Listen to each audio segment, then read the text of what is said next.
immediately belong. Kirsten has been a wine guide here. Thank goodness that you live here so we can be in this amazing place. When one of your top leaders says, hey, there's a great convention center in my backyard. Can you check it out? And you do, and it's as nice as this one. We are so, so lucky.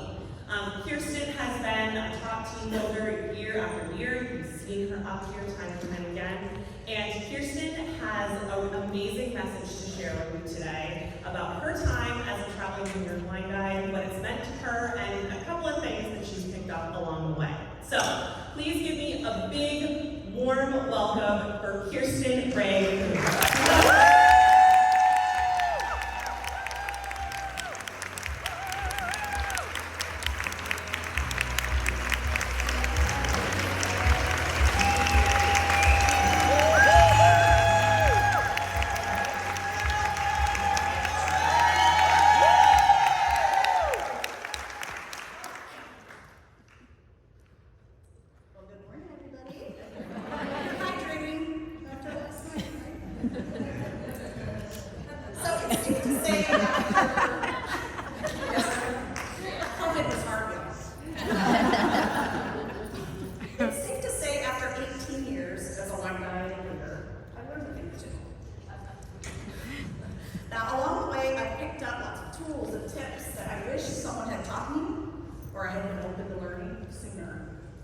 So I'm going to share some of those with you today in order to help you also become more successful, whatever that vision of success is for you. Now, when I started way back in 2004, we had to walk uphill both ways to the wine. I was 30 years old and I went to wine country here in Missouri for the first time. And as the day went on, I thought, well, this would be a fun job. Make extra money, drink some wine, have some more fun. But then the next day, as the hangover wore off, and reality set in,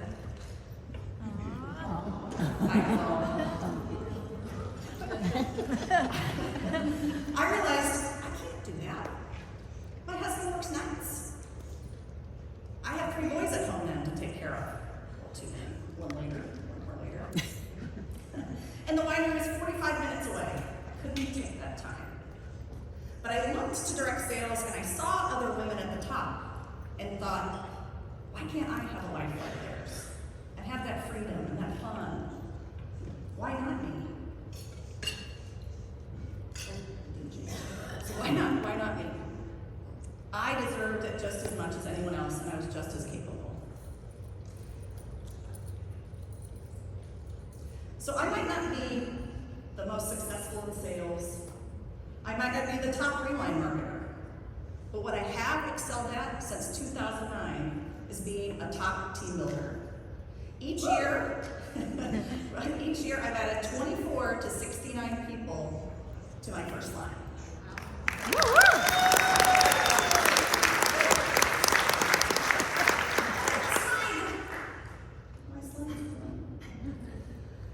And I would not be here today if not for my brand new team. Now, I had looked to direct sales, as I mentioned, and the women at the top, and I saw how they had that success was because they went in the direction of team building. So I knew to have a better life for my family, for my boys, and when I say boys, I include my husband Jeff, that I had to build a team. My slides aren't working. Here we go. Now, I wish my wine mom had taught me the skill of listening. Anyone guilty of this? We all have one time or another, right? So we tend to go overboard with info. When someone's interested in the business, we tell them all the things we love about traveling vineyard and what we think they want to know.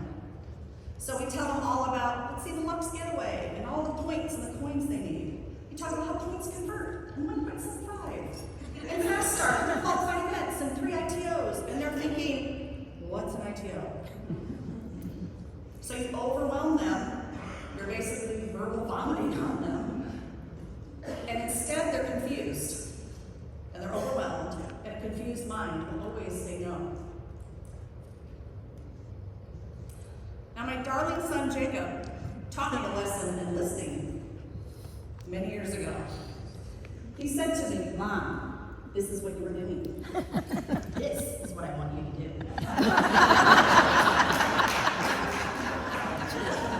And yes, he survived to live another day. But it was a valuable lesson in learning and listening. Because when you listen, you can focus on what that lead needs in their life and how you can fill that void, solve a problem for them. Did they say they really want to take their kids to Disney, but they can't afford with how expensive it is? Did they mention their car keeps breaking down and those expensive car repairs are just killing their family budget, but they really can't swing a new car payment every month? Did they mention that their kid heading to college, but they have no idea how they're going to pay for it? I say, if their kids drinking their way through college, why can't they? Yes.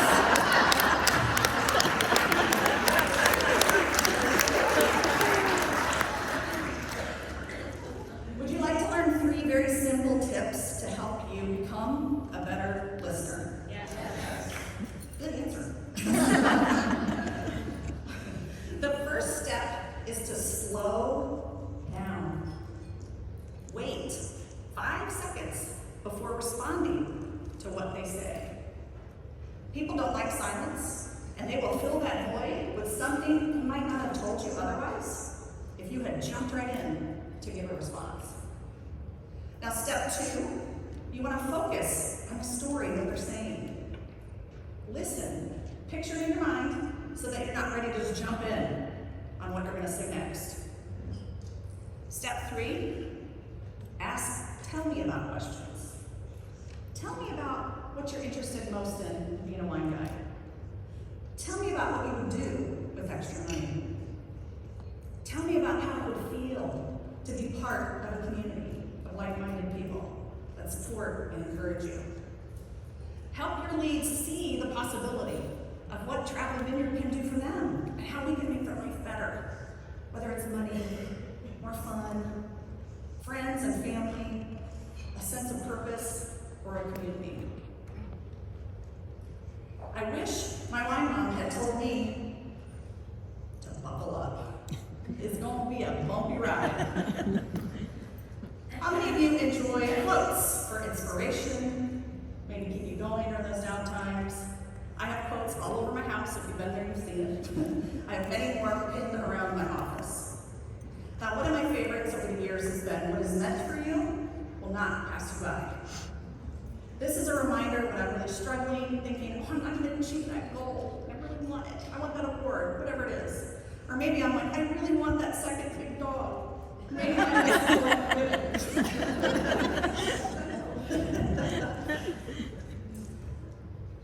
A lot of times, many of us worry too much, right? So my life has been filled with horrible things that never happened. Why? 85% of what you worry about never happens. Happened up here. Then about a year, Then about a year ago, I had seen an interview with Tom Hanks. And in it, he was asked, what advice would you go back and tell your younger self? And he said, this too shall pass. Now, he was referring to when he was at the top of his game, and everyone loved him, and he was winning awards. Life is good. This too shall pass. Not just in the bad times, is how I always thought of this too shall pass. But it's a reminder to be present in the good times. Don't rush off to that next big thing. When you reach that goal, just start running off to the next one. Enjoy that moment. Because we all know that at any moment, we could get life-changing news. Or maybe your husband starts getting on your last nerve. And you call up your bestie and say, girl, get a shovel. I know what I'm talking about.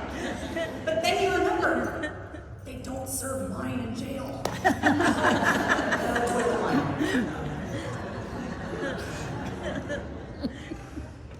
So stay on this roller coaster that we call Travel Vineyard and direct sales, being an entrepreneur. Don't give up your seat. And remember that this too shall pass.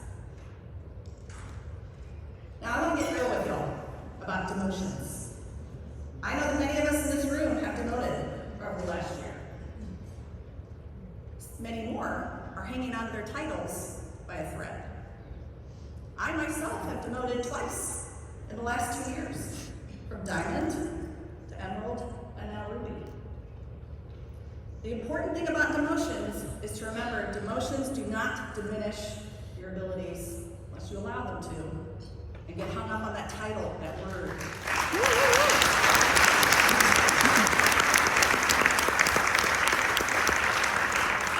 Demotions are an opportunity to grow, learn, go back to basics, figure out what works and what doesn't work.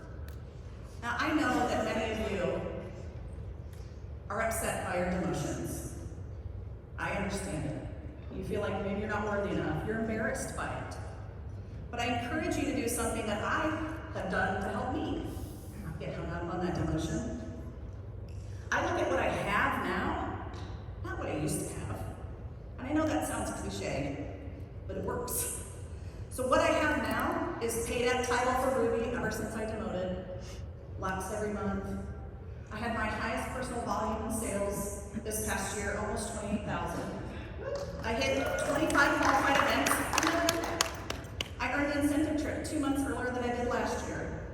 And I added 3 more people to my team over last year's number.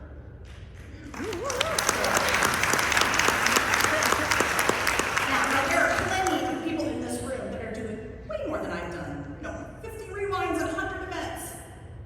But their success does not diminish mine unless I allow it and I compare.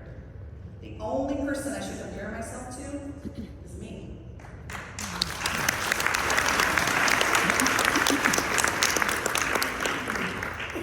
I wish my wine mom had told me, find your people, find your girl gang. How many of you are celebrating Harvest with the wine bestie? It's that person that cheers you on, keeps you going when times are rough. You believe in them when they say it's gonna get better. Now, many times these people become your family, and you share not only business challenges and successes with them, but even things that are going on in your personal life when things are tough. They celebrate with you, they travel with you outside of traveling vineyard events, and your kids call them Auntie. So I want to encourage you to find your people, create your tribe, because you cannot do this business or even this life alone. You need a village and a vineyard. Amen. Amen. So I wish my wine mom had told me that there is no secret sauce. Now you might think other people are more successful because they have a very experienced upline. Maybe they live in a rich area, or they have wine certifications. They don't have little kids they gotta take care of, or they don't have an aging parent they have to take care of. They have lots of family and friends around to help them establish their business. Well, I challenge you on that because some of the most successful wine guides in the company don't have an upline. I myself, when I started, we didn't have any training. We didn't have any websites, no personal websites. And we didn't have any sweet wines. I was drinking Arbor Mist when I started. Don't judge me, I feel judgy, you guys. You shouldn't say things. We didn't have any families in the area we moved here. We hardly had any friends because we were new to the area. And my husband worked nights, so I was home with the kids and could barely do any events until the weekend when my full-time job, was all over. Now you can have success if you choose it. If you don't choose it, you can have an excuse. So you can have results, you can have excuses. That's really the only difference between people that are successful, but you cannot have both.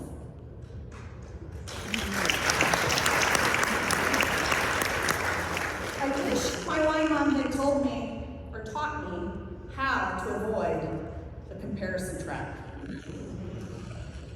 Take note of your accomplishments. Celebrate all the small wins. If your small win was, I called 5 people today, and I hate picking up that phone and calling people, celebrate it. It's not all about just the big achievements that you get. Take a look back at where you started and where you are now, and think of all the things you have now because of Traveling Vineyard. It's all because of your abilities. Hang on to those voicemails when people call and congratulate you, or leave you a fun message, the cards that people send when they congratulate you. And go back and look at those when you feel like, I don't really matter, I'm not making a difference. Now, I have 2 voicemails that I've held on to for years. One is from Elizabeth Allen, from December 2018. She knew I was having a really hard time. She called and left a message to say she loves me, and that she thinks I'm awesome. I have another voicemail from Rick Libby. He, however, did not say he loves me. But he congratulated me on a top team building month and was thanking me for my participation in the company, being part of the company. Now, many of us, when we have downtime, we head on over to Facebook. That black hole of comparison. I encourage you to unfollow people that make you feel less than.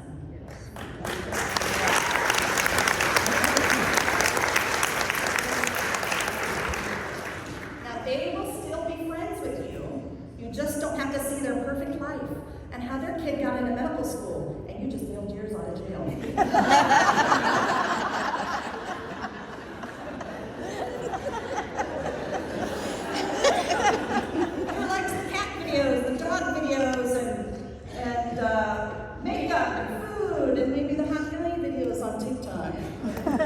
Right? But what happens? You go watch those little videos, and an hour later, you're like, where did that time go?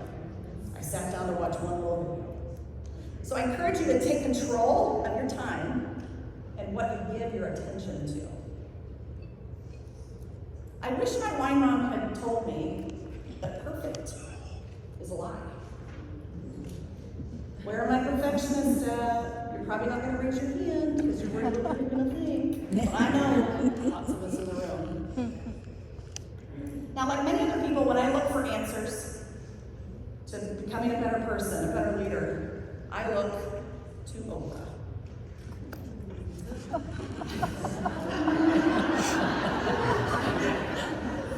Now, if you love Oprah like I do, look under seats.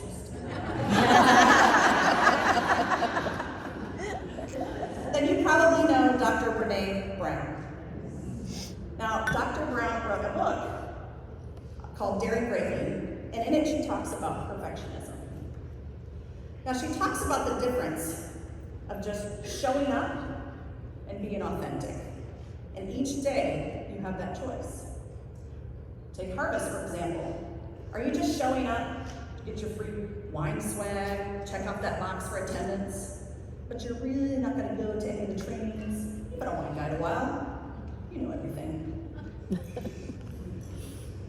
Or are you here to just show off that really cute outfit you got from Stitch Fix? And you want to be in all the pictures. But again, you're not really going to make any new friends or really talk to anybody new. Or are you going to be authentic? And you're going to go to the classes, you're going to meet new people, and you're going to be brave enough to raise your hand when you don't understand something in a room full of people. Now, to be authentic, she says that you have to look at,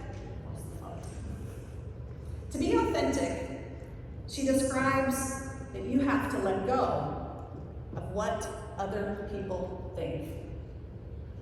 I know that's hard, kind of heavy. It's hard for everyone, but it's especially hard for those of us that are perfectionists. Now, she describes perfectionism as not healthy striving, but it's actually a way of thinking and feeling that says, if I look perfect, if I work perfect, if I live my life perfect, just do everything perfectly, I can avoid shame, blame, and judgment. Now that was an aha for me. Perfectionism is a fear. We're ultimately afraid that the world is going to see us for who we really are and not who we portray ourselves to be. That you won't measure up. Now, I encourage you to look at your own perfectionism. What is it holding you back from? What's it holding you back from learning? If you're not willing to learn, no one can help you. If you're determined to learn, nothing can stop you. Strive for progress, not perfection. I wish my wine mom had taught me about priorities. Let's take a moment and I want you to write down 5 most important things in your life.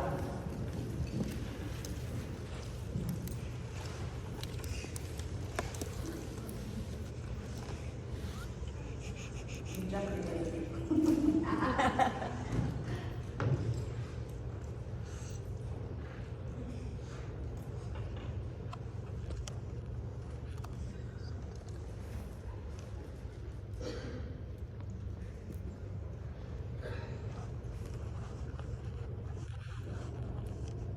I know some people are still writing. How many of you put yourself on that list? Yeah, no,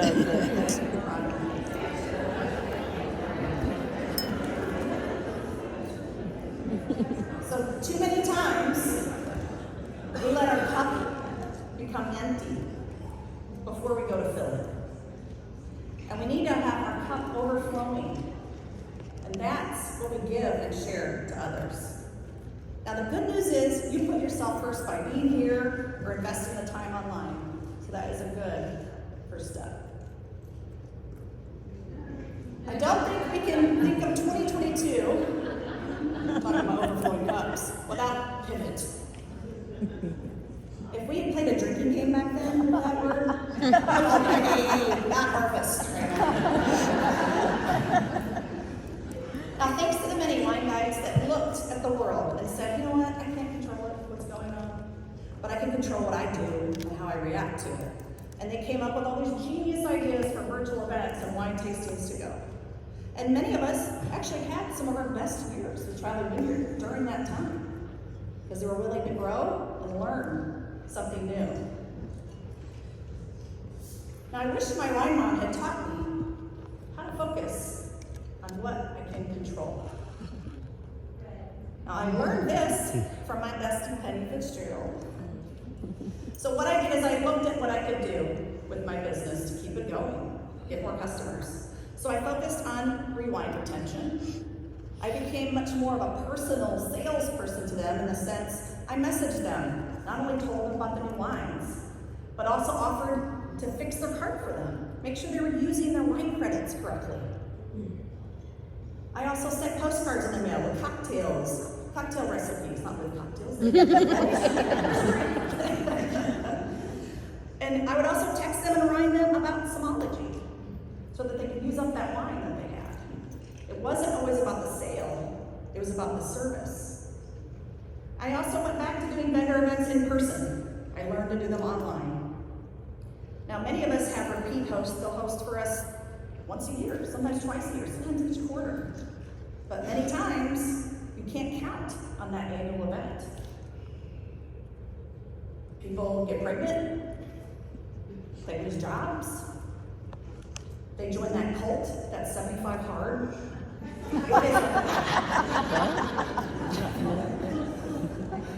I also did virtual and in-person tastings.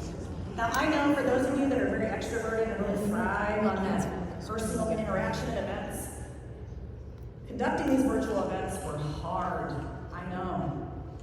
But for those of us I call homebodies, that's when I was a kid we called introverts, this time was amazing. I could sit in front of my computer for 45 minutes, do a wine tasting, walk and sit on my couch, and drink wine. Didn't have to drive anywhere, didn't have to wear pants. And what's really great about these virtual events is that today we can offer both. No matter where our customers live, we can get our wine into their hands. ask you, what fear is holding you back? For me, I had to get comfortable with being uncomfortable. And that meant I had to embrace my number one fear, which is public speaking. Everyone's like,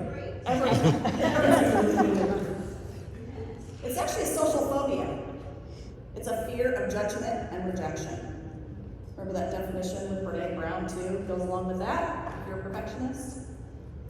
So I decided in asking myself that question, what is my fear holding me back from in my business?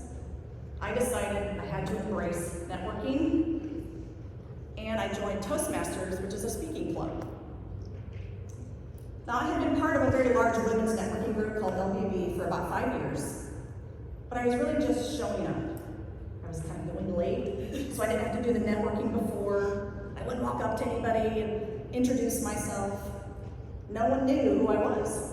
I'd go to meetings, they'd go, "Are you new?" I'm like, "No, I've been here 5 years." I'm in that corner.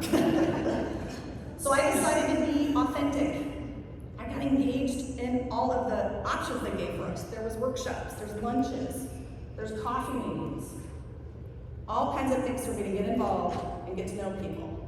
And the end result, I got bookings from people. People were referring me to friends. They were ordering wine from me.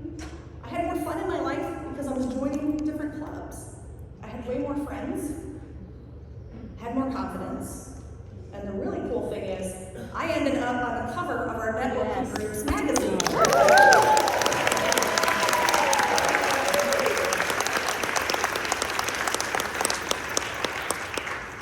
That was one of the networking events I went to, if you can call it that. It was called Girls Gone Wine. It was unlocked. And no, I will not be talking about the truth behind intimacy.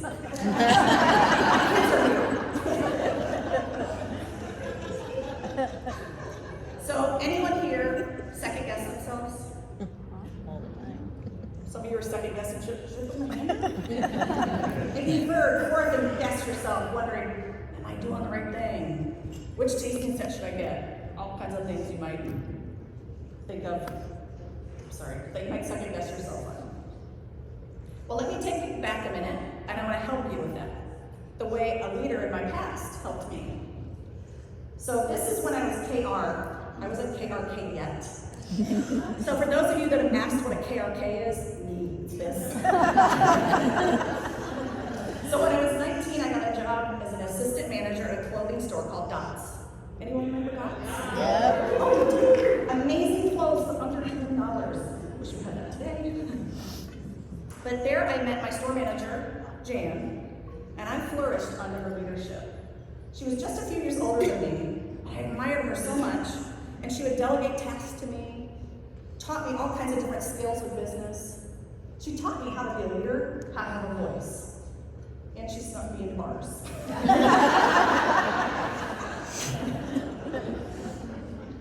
And because she believed in me, and I respected her so much, I started to believe in me. Now, something she said to me all those years ago, I'm going to share with you. And on this day in question, when she told me this, because I still think about it almost every day when I start to second guess myself. We had a large clothing reset where we had to move everything around, shipments, and there's rules to follow, with colors and all kinds of things. So I was working on a really long wall, the biggest wall. It's kind of a big deal that I got that wall. And she was over working on a smaller wall and helping customers.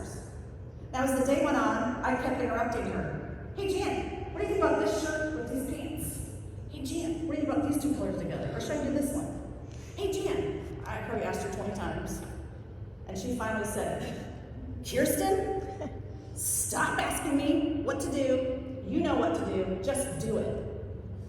So I still hear her voice, not yelling at me, but to this day. But I thank her for that because she gave me the confidence. It's like, I do know what to do. Why am I second guessing and asking for so much feedback? I knew the answers. I was totally capable. She taught me enough. So she pushed me out of that nest, and I went on to be the youngest store manager in that company at age 20 to run $1 million store.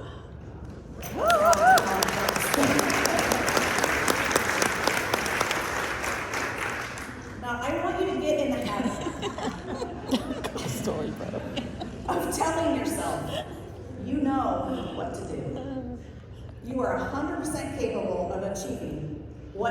is you want to achieve. I promise you, the only thing really holding you back is you. And leaders, I encourage you to do this for your teams. Let them know that you have faith in them. You believe in them. Because maybe no one has ever believed in them or told them that before. So I leave you with this today. I am telling each and every one of you, I wholeheartedly believe in you. I know if I can do it, that you can do it too.